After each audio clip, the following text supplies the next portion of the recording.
So I'm guessing most of you in this room tonight will have the same burning question in their souls that I had when I was 16 years old, and that is, can a cop be a really good chiropractor? Fear not, I will answer this tonight. So when I was 16 years old, my buddies and I, it was Halloween night, and Mike and Troy and I decided that we were going to go play with bottle rockets. Not in the normal way. We put coats on, hats on, goggles on, and we had a war. See who could make them blow up on each other. Which we did successfully multiple times, putting little holes in the coats. And then, of course, we had to figure out what we were going to tell our moms as to why there were holes in our coats. And that wasn't a great story, but the night progressed and we digressed. Cars started coming past. We were done shooting each other. Now it was time to get serious. Cars were coming down the road. And this is a small town, okay? Grew up in Farron, Utah. Tiny little town, 1,100-ish people. The beauty, however, of living in a small town like that is if you break the law, it's okay for the most part. As long as you don't hurt someone or something, you're good to go. So as teenagers, we took that, used it to our advantage many, many times. So as the cars would come down, we started timing these bottle rockets to blow up right in front of the windshield. And sparks would fly out. Again, Farron, Utah. So boom, door would open. You stupid kids, knock it off. You're gonna put an eye out. But we didn't. But we kept doing it. They'd keep coming, they'd yell at us, they'd move on. Oh, but Travis had the granddaddy idea of them all. Cars coming, getting ready to come down, it's a ways off. I look at my buddies, oh my gosh, guys, this will be the shot of all time. I'm gonna put this perfectly so that it hits the driver's side window, bounces off, and blows up to the side of the car. Seemed like a pretty good idea to that intelligent 16-year-old. So as the car comes down, hey, Mike, light the fuse. Mike lights the fuse. Now, you got to understand, you've got to throw it just right. And as it's in the air, then the flames start shooting out and off it goes. Oh, it was the perfect shot. It's going right toward that window. Right as it's about to hit, we're ready for it to bounce back, and it does not bounce back because that window is down. Goes into the car. Guess which window was not down?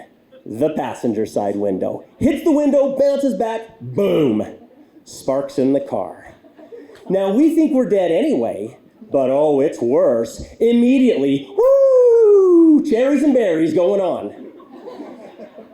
We are dead.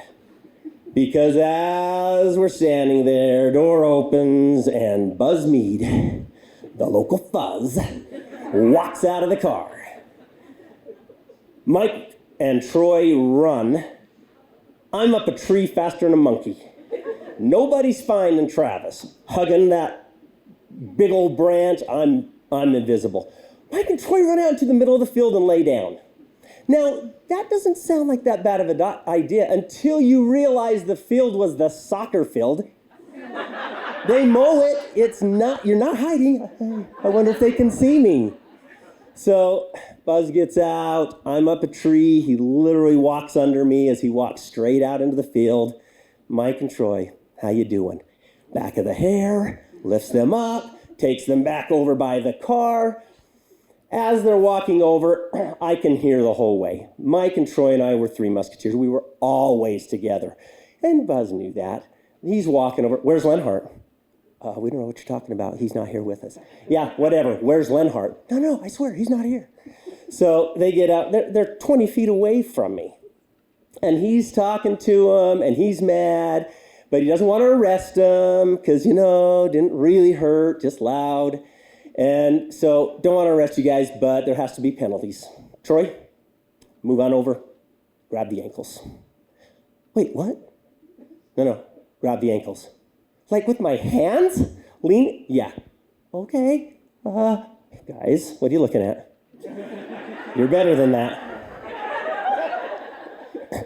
So Troy assumes the position. And Buzz kicks him in the butt, launches him about 6 feet, and he wasn't ready, so he launches right onto his face. Luckily, it wasn't the road, it was the grass. So then he calls again. Leonhardt, your turn. Come, where are you? Oh, I was putting, gonna build a house in that tree. Never leaving, not ever. So now poor Mike, having seen it, it's Mike's turn. All right, Mike, lean down, grab your ankles. Buzz, come on, man, no. Don't do it. Just arrest me. Nope. So down, boom. Well, Mike was a little smarter. He saw it happen to Troy, so he pushed back into it a little bit. So it hurt a lot, but did not go to the face. I think that disappointed Buzz. He was pretty upset about that. So he lets him go. He's walking back to the car. I think I heard him mumbling something. Leonhardt's here somewhere. Where the heck is Leonhardt? He wanted to kick me bad. So he leaves. I finally come down the tree. I'm like, guys, I am so sorry. I lit the bottle rocket. Anyway, so that Sunday, yes, Buzz was in my ward. Yes, very good friends with my parents. So we go to church, and I think, everything's fine. Nothing's been said. He doesn't know I was there. At one point or another, I think I'm singing the hymn. I look over at Buzz. We make eye contact. And so I know it's on. But church ends. We're good. I'm kind of heading out to the car, just sauntering around, get around the corner. All of a sudden, wait! Buzz jumps out of the elders' quorum room, and bam! He kicks me so hard. Problem is, I'm standing. Wow! My head hits my ankles, body pops back up, every vertebrae, all the way down. I'm like, oh, that is not good. That just hurt a lot. But then it got worse. I look 30 feet away. Guess who's right there? Oh, yeah, my dad. Looks at Buzz, looks at me. What the heck's going on? Buzz looks at me, looks at him.